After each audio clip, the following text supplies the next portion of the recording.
Hi, everybody. Alan Arnette here with another podcast and the blog on alanarnette.com. It is Sunday, May 18th, 2025, and this is the weekend update for all things Himalayan and mostly Everest over in Nepal. Well, it has been a busy last few days. In the middle of last week, we saw a lot of summits, then the winds picked up and everybody kind of laid low for a while. But then today, on May 18th in Nepal, boy, Katie barred the door. We saw a ton of summits. So let's kind of go through this. Then I'm going to do a narrative on leaving the South Col and going all the way to the summit. This one's going to be a little bit different because this is going to be from my 2011 summit, and it's going to be first person, not in third person like I've been doing for all the others. So let's get on with the update. It's been a pretty breezy season this year. You know, the icefall doctors had a hard time getting the route in through the icefall and up to the Camp 2 in the Western Cumbe because of the rockfall and high winds. But eventually they did, and the summit, the Sherpas from 8K Expeditions just did a great job then taking it from Camp 2 all the way to the summit. So kudos to all the hardworking Sherpas and icefall doctors for this season. And so the teams have obviously taken advantage of it. But we've also seen summits across all the five 8,000 meter mountains in Nepal. And we'll go through some of those just briefly here in just a couple of minutes. It looks like that a lot of people did summit today, somewhere around an estimate around maybe 129 people summited today on both sides. For the first time, we saw commercial summits on the Tibetan side, and on the Nepal side, we saw multiple teams summit. I've been talking about the upper respiratory infection kind of going around in the Khumbu on the Nepal side. So I got just a heartbreaking email from Brian Trapnell. He was climbing and he just sent me this message that I'm not going to read it, but I'd encourage you to go to the blog and just read it. But one, he made his effort to go ahead and leave the Everest base camp and go through the Khumbu. But he said it was just so hard that he felt sick, discouraged, depressed, that this bug made it hard for him to breathe. And so he finally just had to make that tough decision to turn around and head back home. He actually sent me this email while flying over the North Pole. So I guess, whatever airline he's flying's got internet connection. So pretty impressive. But Brian, if you're listening to this, hang in there, buddy. These things happen. I know the first couple of times that I tried Everest, I got really bad upper respiratory infections, and it just hurts, and it hurts also when you got to turn around and go back home, and then you get back home, you've just got to recover. So hang in there, and if I can help you, Brian, let's talk. So again, today on May 18th, summit climb, they were going from Camp 3 to Camp 4, and they noted that there were no winds. Said it was sunny with no winds. That was a nice change of pace. Meteorologists like Michael Fagan and Marta Kieser and Chris Tomer have been predicting a later season weather window, and it looks like that's coming to fruition. And it looks like the next week is going to be pretty good, which is fantastic because we still have people, up there that are going to want to go for the summit. Let's see. So one other thing I wanted to go through is that I'll go through the numbers a little bit more, but Nepal issued 446 permits to foreigners. That was the last report that I saw. They haven't been as transparent this year as they have been in the past, so these numbers are going to be approximate at best. But usually there's a dropout rate of members or clients that are trying to go to the summit. Different things like what happened to Brian and others, and Kevin Sanchez is another example of somebody that got an upper respiratory infection and he couldn't kick and had to go home. But typically there's around a 40% dropout rate. It may be a little higher this year, but if you have 446 clients and you drop out to 46, that leaves around 150 that are left, given the numbers that have summited already. So, that's less than half of the original numbers that were out there. So there's still a fair number of clients. So 150 members supported by, let's say, 200 Sherpas, because the ratio is running about one client to 1.3 Sherpas this year. We still got a fair number of people to go to top out this year. And it looks like this next week, hopefully the weather's going to be good, so they're gonna have a good time. So back to today, climbing the 7 summits, had another nice day. They put 11 people people on the top today, including a couple of notables I want to bring out. I'll do that in a second. They also, back on the 14th, 15th, they had a huge day putting 30 people on the summit. So climbing the seven summits, Mike Hamill and the team is having a nice season there.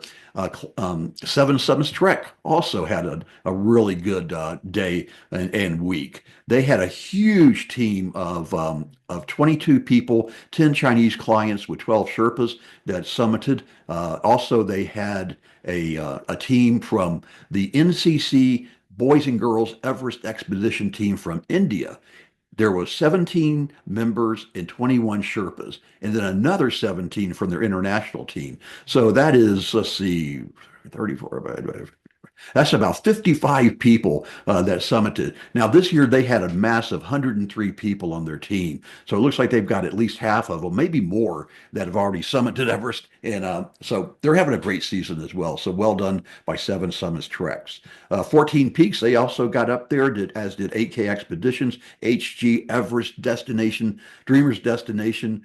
And then one that's special to my heart is Adventure Consultants under the leadership of Andorje Sherpa. They put four people on the top, including Andorje.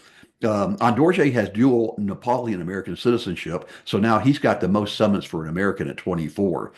Of course, the reason he's close to my heart is that I climbed with Andorje on my first attempt back in 2002, but also his younger brother, Kami Sherpa of Pangboche, not Kami Rita of Portse, but Kami Sherpa of Pangboche. We summited Everest and K2 and Island Peak together. So the entire family is close to my heart, and I couldn't be happier for all of them. Hey, one thing I did want to just quickly note is that I reached out to Eric Simonson at IMG because I summited with IMG in 2011, so that made me think of it. And he told me that he took a break this year after decades of guiding and summiting on Everest, that this year they referred their clients to other expedition operators. So Eric has taken a well-deserved break, and so right now he's focusing on his Denali clients and Denali climbs, and that's starting to pick up as well. I'll probably report on that this week as we get into it. On the Tibetan side, Fruitbach Adventures, they said they summited. They had Kitten Cool that got his 19th Everest summit. That's a record for a non-Sherpa. So sincere congratulations to Kitten at age 52. So pretty cool there. Okay, we're going to talk about ages a little bit. There was an older record and a younger record. So there's no way I can pronounce this Russian climber's name. Luli Suganov. Anyway, he said, I apologize to all Russians. He set a Russian age record at age 70 with his summit of Everest on May 15th. In America, Emma Sharon, she broke the record for the youngest American woman to summit at age 17 years, 2 months, and 24 days. And she completed climbing all the seven summits. And she was with Climbing the Seven Summits, Mike Hamill's group. And she was climbing with Tendi Sherpa, the famous legend Tendi Sherpa. So happy for both the Russian and for the American. Congratulations on that accomplishment. I know it's very meaningful to both of you. Sadly, I have to report on some deaths. A Filipino, Felipe Santiago, age 45. He died on his ascent at Camp 4. And then the next day, a West Bengal Indian, Subhadra Ghosh, he had also age 45, died near the Hillary Step. I believe that was after his summit. And I'm just so sad for these because it looks like they were both in the category of preventable, meaning that if they began to show signs of altitude sickness, AMS, pulmonary cerebral edema, then somebody should have turned them around before they got to that point of no return. So my heart goes out to their families and to their teammates and to the Sherpas and the guides that were with them. And by the way, they were both climbing with Snowy Horizon, a Nepali guide outfit who had a third death this season on Amanda Blom. So a difficult season for Snowy Horizon. So next week, it's going to be a summit marathon, a summit bonanza, a summit Summit, I can't think of anything else to say. Anyway, it looks like that tomorrow is going to be another big day. Lots of people are staged at the South Col. I know that Summit Climb headed up tonight, so they're on their way. It's about 11:45 in Nepal at night on the 18th, about to turn midnight to the 19th when I'm recording this. So there's lots of people that'll be heading up there, and then so we're going to see probably summits almost every day next week. The 20th, the winds are supposed to pick up, so that's on Tuesday. So hopefully everybody will lay low for at least that day, let the winds go, and then it'll be back fine again. I got a nice picture. I got it on the blog from Garrett Madison at Madison Mountaineering from Camp 2. Garrett's going to try to call me from the summit. That'll be fun. We'll do a little short podcast and hear if he's breathing heavy or not. He's going for his, I think it's his 15th summit. Could be 16th, could be 14th, but it's in that neighborhood. On the Tibetan side, let's see. So Alpenglow, Climb Ya, Himalayan Expeditions, Cobra and Partner, Imagine Nepal. They're all getting ready to go up. I think they're also waiting for the end of the week or into the 20s, the 22nd, 23rd, 24th, something like that, to be able to go. Hey, another thing to watch next week is American Tyler Andrews, age 34. He'll make his second attempt to set the record for going from Everest Base Camp to the summit. He's going to start at 11:30 p.m. Nepal time on May 22nd. That's actually really good planning because it looks like the winds are going to be very, very calm around that 22nd. The first time he went up, he had boot issues, and so he had to abandon that climb, but he came back down, rested up, and he's going to do a redo. Also, Carl Egloff, he's also going to make a round trip run, not using oxygen. So Tyler wants to do it one way. Carl wants to do it a round trip. So that'll be fun to watch for both of them coming up this next week. Another one that everybody's been watching and talking about is the Powered by Xenon team. Garth Miller laid out their plans on his Instagram account. I've got all the links to Garth and his three teammates. He says you can follow him on something called Live Track, but I don't see the track there, so I'm not quite sure what's going on. But one of the things, in addition to the uniqueness of using Xenon, is that they're also they're all from the UK, and they're all ex-military, and so they're trying to raise £1 million or yeah, I guess £1 million. Yeah, £1 million to highlight veterans community and their welfare, including support of bereaved military families. I've got the link where you can make a donation if it touches your heart, and it touches everybody's heart when we see loss within our military families. So on the other 8,000ers this week, Seven Summits Trek, of course, dominates all the 8,000 meter mountains, including in Tibet and in Pakistan. But this year, we're focusing on right now on the ones in Nepal. Annapurna is over with 40 summits. Dhaulagiri, it looks like they had about 19 summits, 14 peaks, 7 summits treks. One thing I want to point out is that Pakistani sensation Sahi Ali Sadabara. He summited without O's, did a good job. He's really setting the world on fire. Pioneer Adventures also had a good time over on Kanchenjunga. I've been criticized for my pronunciation of all these mountains, so it's Kanchenjunga. That's the 3 syllables. Hope that whoever called me or wrote me or commented will be happy with that. I'm still working on Dhaulagiri. So anyway, Kanchenjunga. Pakistani Sherpas Khan, he finished up all 14 8,000 meter mountains without using supplemental oxygen. So these young Pakistani climbers are just setting the world on fire, and just really, really happy for them. So well done by him. Let's see, over on also another one on Kanj, Altitude Junkies, Phil Crampton, the team, they had to stop their summit push out of Camp 4 when they ran into uh, waist deep snow, and they had to start breaking trail again, and it was just too physical for that small team to do. It ended up that another group later on the week came up and they did summit, but they had a much larger team, and Sherpas were able to go through. So sorry about that, Phil, but great effort, and once again you demonstrated excellent risk management and sound decision making and judgment. Lhotse, tons of people over on Lhotse. A lot of people doing the double after they summit Everest. They come over, rest up at the South Col, and then go on over and tag Lhotse. You're going down. It's to the climber's left. There's a sign that points to the left. It says Lhotse Summit. Turn here. Not really. I'm kidding. But there is a Lhotse high camp, which a lot of people will go from the South Col over and rest up a few hours at the Lhotse high camp, which was above, way above the yellow band, and then they'll go up and tag that summit. Lhotse is a difficult mountain. Don't underestimate it. It's that summit gully is very narrow, lots of rock fall in it, and you hope that there's a lot of snow in it. So let's see here. Makalu is the other one that had tons of summits. There were 79 permits issued for it, and by my count, there's over 70 summits at this point. So lots of summits going on over there. So good for them. Let me pick up on one last thing before I go into the narrative, and that's the number of deaths across the Himalayas this spring. There's been 12, 1, 2, 12.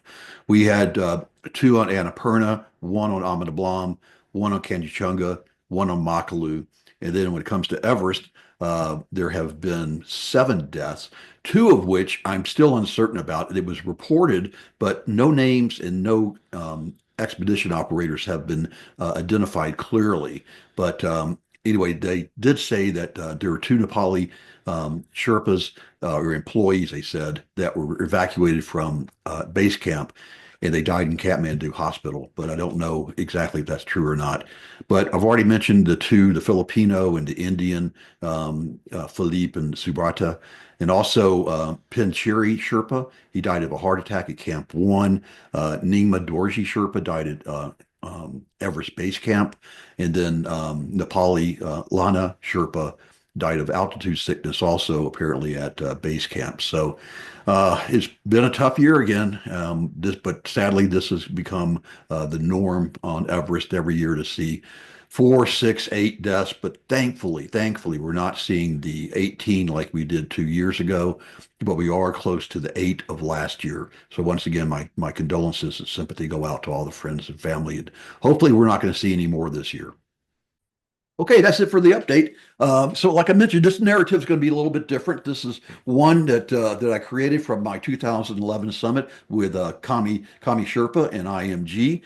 Just to set the record straight, be clear, I would not have been able to summit Everest in 2011 or K2 in 2014 without my guardian angel on the mountains. That's Kami Sherpa, my dear friend.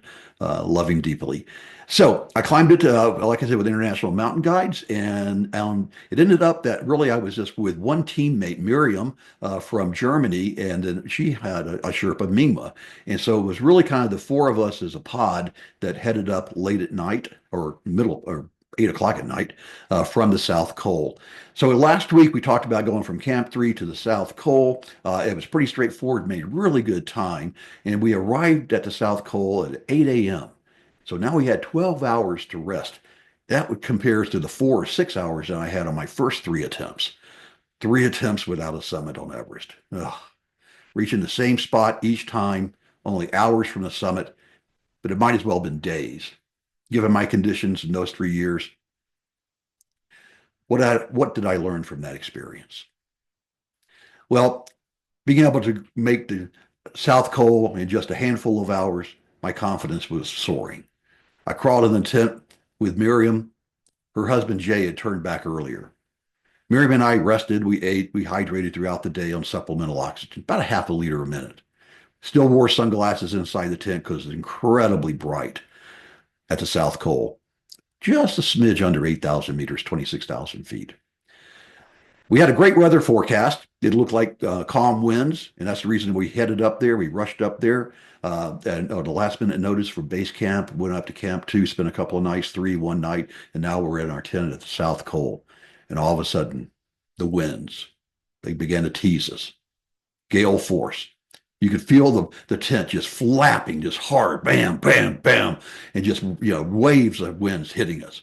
The forecast for calm conditions quickly turned, and the winds were gusting to 40 miles an hour. Our limit was 30. But we did get a forecast that said they were supposed to calm after sunset. But with each gust, my stomach flipped and my confidence, the forecast went down. I told Miriam, I don't know. I went out the tent, walked around, stretched my legs. I looked up at the route that went up to the balcony above the triangular face. I saw that large rock. It marked the place where I turned around the 3 previous times. I got to the same rock in 2002, 2003, and 2008. And each time I made the decision to turn around. I knew I could go higher, but I didn't know if I could go lower. And coming home was the most important thing to me. I looked up there and I thought about, am I going to have another deja vu incident? But I've been climbing with Kami for several weeks now. I really had bonded with him. I trusted him with my life, literally. And I knew that this was going to work this time. I put on my down suit, and after the heat of the afternoon had passed, the sun beginning to set, slipped on my 8,000-meter boots and turned on my foot warmers. Pulled my hand warmers out of their package. The palm-sized pad began to heat up in the thin air. I had to give it extra time because of the lack of oxygen. They went into my liner gloves next to my palm. I put on my oxygen mask, goggles, and hood, make sure everything fit with no gaps. And then I laid back down on top of my sleeping bag. And I visualized the next 12 hours. With a departure time of about 9 o'clock or when the winds died down, I tried to relax. Miriam and I, we talked about Alzheimer's. Miriam's Oma, her grandmother, had died. And of course, Arnette had as well. And that was why I was on Mount Everest, part of my 7 Summits for Alzheimer's climb in 2011. I took out my satellite phone and I called back to make one more audio dispatch on my website and checked off another item on my pre-climb to-do list. But then the absence of sound caught my attention. The quiet was a sign of no wind. The time had come. I stepped out of the tent and I saw Kami. I put my harness on, did my crampons as he adjusted the oxygen settings of the oxygen bottle sitting in my pack. I set the headlamp on my goggles, I had my headlamp on my helmet as my goggles rested above my eyes in the calm, clear conditions. The night air was cold, but I didn't notice it in my down suit. I looked up the triangular face and I could see the headlamps, the conga line of headlamps heading up. I smiled to myself. It was time.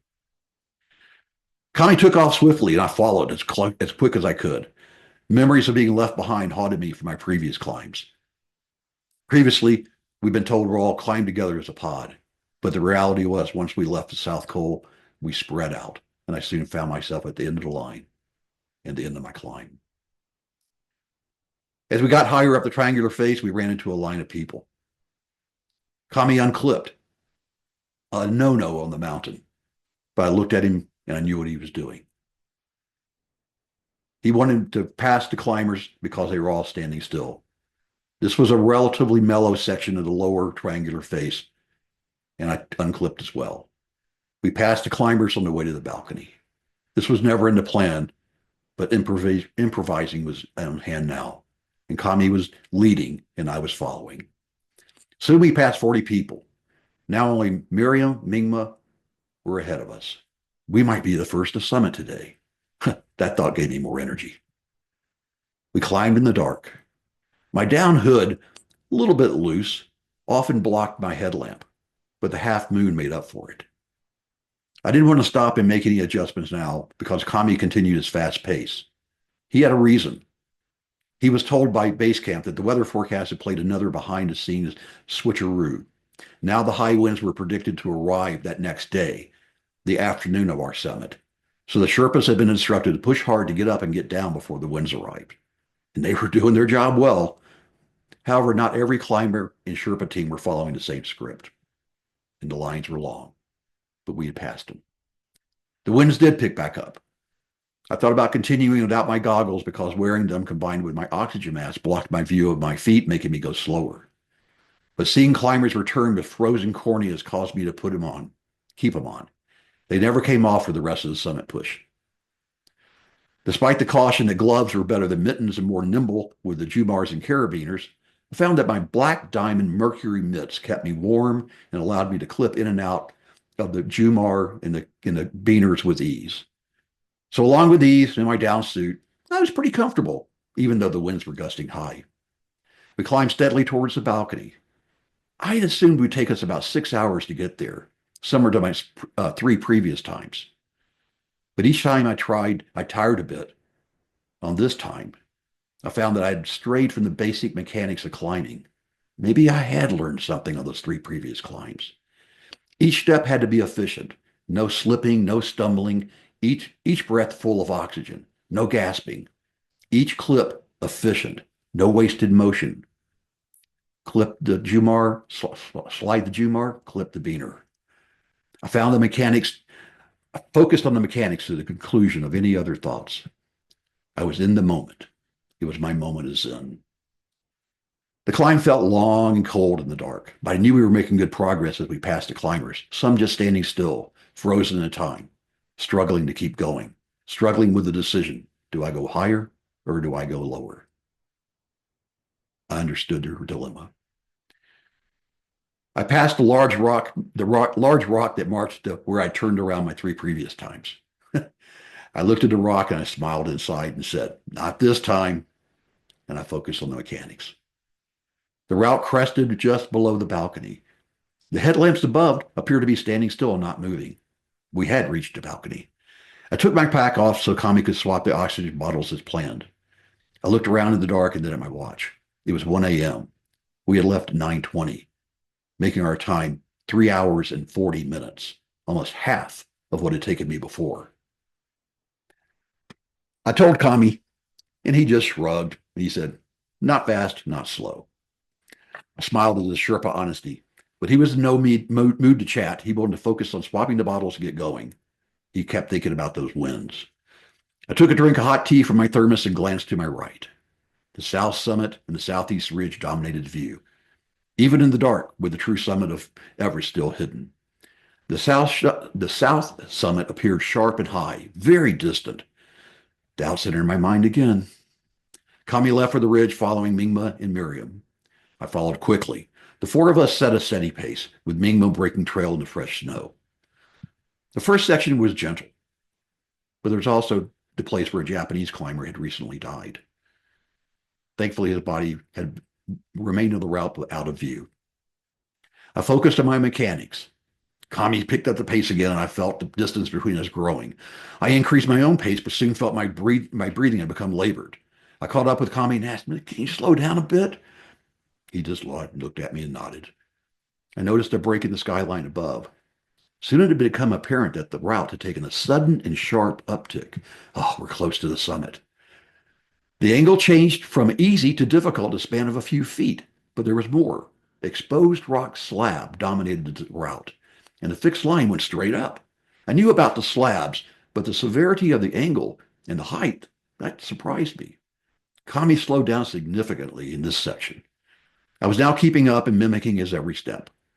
However, my obstructed vision of my hood and my goggles and my oxygen mask caused me to take short, simple steps, trusting the points of my crampons on the smooth rock.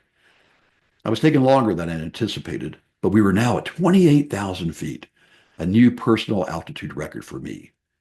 But each step required focus and concentration.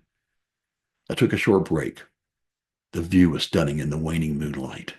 I saw Makalu, the fifth highest mountain at almost 27,800 feet off to the east. There was Lhotse, the fourth highest peak at 27,890, just to the south. And there was my nemesis, Choi Oyu. Got to the plateau, but not the true summit on my first 8,000er. It stands at 26,907 feet. Now I was higher than any of those peaks. I looked back to the east, wondering when the sun would rise. For the first time, I considered the possibility that we might summit in the dark. But we reached the end of the slabs, and the angle increased even more, and the final slope to the south summit was incredibly steep. It was a short section, and upon reaching the south summit at 3 a.m., I knew deep down I was going to summit. But then an unexpected view appeared, a glimpse of the actual summit of Everest. It was high, it was steep, it was sharp, it looked far away. Two more features needed to be crossed before getting there: the Cornice Traverse and the infamous Hillary Step. We've been climbing now, but now the route went down almost 50 feet. I used an arm wrapping technique for this section instead of hooking into a figure eight. The wind picked back up. It had been calm most of the night, but now it was getting sporadic. blowing calm, blowing calm. In a moment of irony, I wished for a slight breeze because I was actually getting hot and sweaty in my down suit. But as we crested the south summit, we were directly exposed to the prevailing winds from the west, and they were now blowing steadily over 40 miles an hour, with the occasional 40 gust. I pulled my hood up over my head and tried to adjust my goggles. The route was flat through the section, and suddenly I realized I was on the Cornice Traverse. Those with vertigo often fear this section. It drops 11,000 feet in Tibet on the Kanshung face to the climber's right, and to the left, 8,000 feet down Everest southwest face to Nepal. Oh, and the section was only about 3 feet wide, a narrow sidewalk, but there was a fixed rope to stay clipped into. It was the one section I thought that I might notice, but if I walked across it, I barely even acknowledged the danger. I think I was lucky I crossed it in the dark. A short rock climb followed, and for a moment I thought it was a Hillary step, but soon I came upon the famous feature. Named after Sir Edmund Hillary, it's a 40-foot high rock formation that creates massive bottlenecks in traffic jams as the route is crowded. There are fixed ropes there. The Sherpa team had set them a couple of weeks earlier, along with a few old lines. I clipped into the newest line and attached my Jumar. The Jumar was key because it automatically locks sharp teeth into the rope if I slip, preventing me from falling far. There was snow in the step, but also a lot of exposed rock. I'd watched Kami climb up it with ease, so I had a general idea of where to put my feet. But again, my visibility was blocked by my goggles and mask. But I gingerly placed my right foot onto a small rock outcropping, and then my left. I slid the Jumar higher.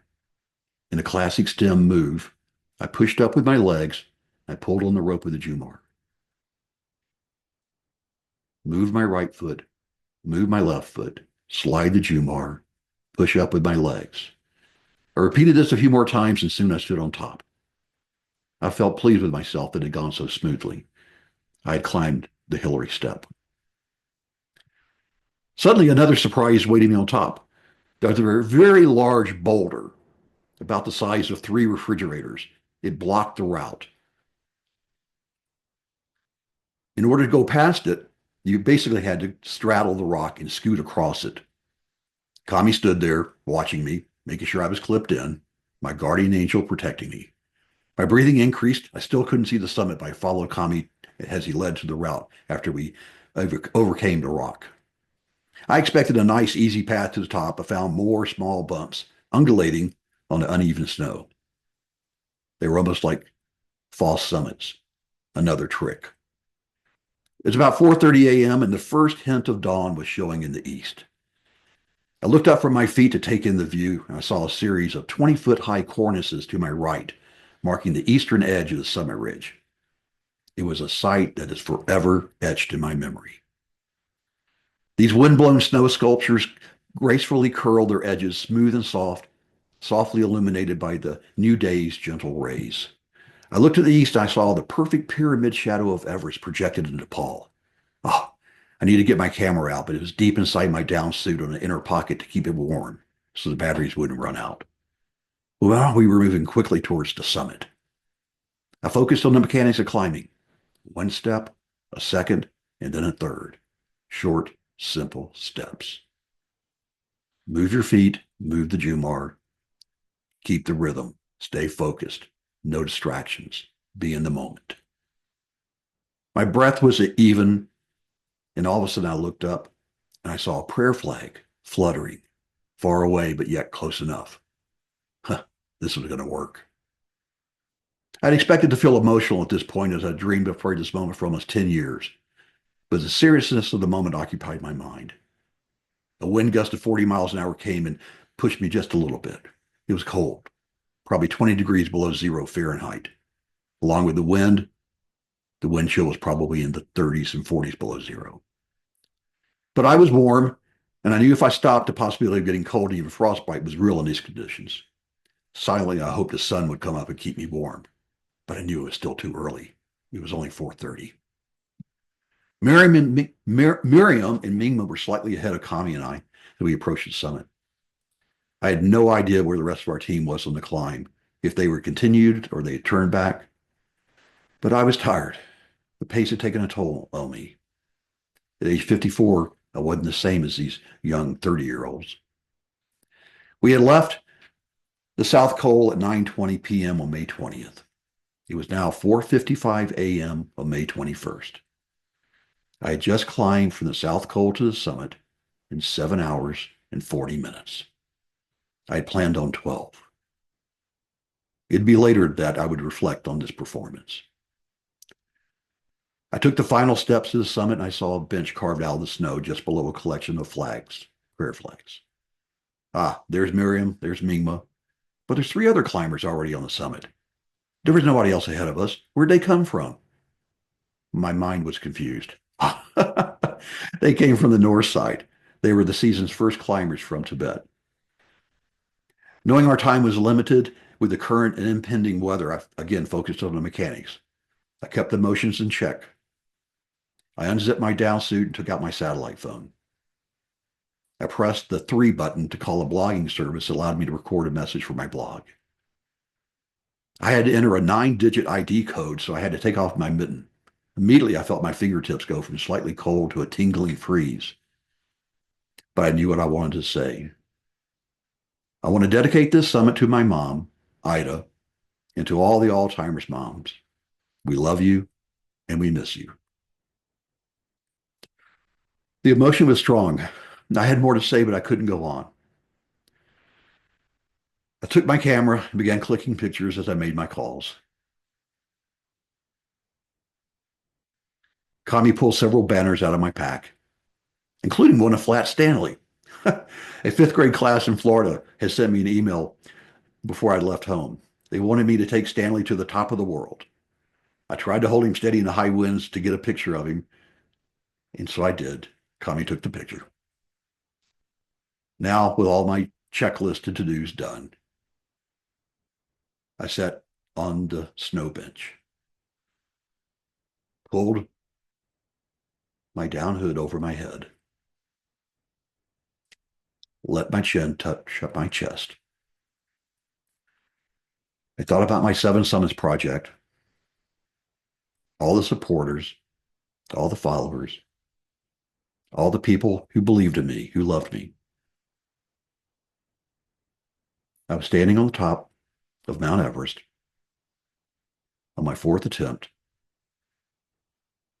to honor my mother, Ida Arnette, to raise money for Alzheimer's research, and to see if I could really do what I hoped I could do.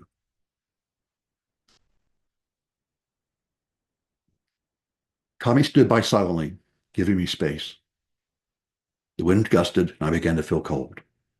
It was time to leave. I rose, and I slowly turned 360 degrees. I pulled my goggles off just to get a clearer view. The eastern horizon was now a long, thin line of soft golden light. The sun now revealed summits, mountain valleys, glaciers. I looked north into Tibet, west and south toward Nepal. The summits catching the sun's spotlight of the morning dawn. Again, the shadow of Everest was off to the west. It was a sight that I never thought I would see, but now I was there. No higher mountains, no higher place on earth. I was a tiny speck. It was humble. I was grateful. I let my hand touch my heart, saying thank you, expressing gratitude, knowing that I had done my best and I hopefully had honored my mom. Climb on. This is Alan. Memories are everything. The podcast on AlanArnette.com is sponsored by Summit Coach, helping aspiring climbers worldwide to reach their dreams.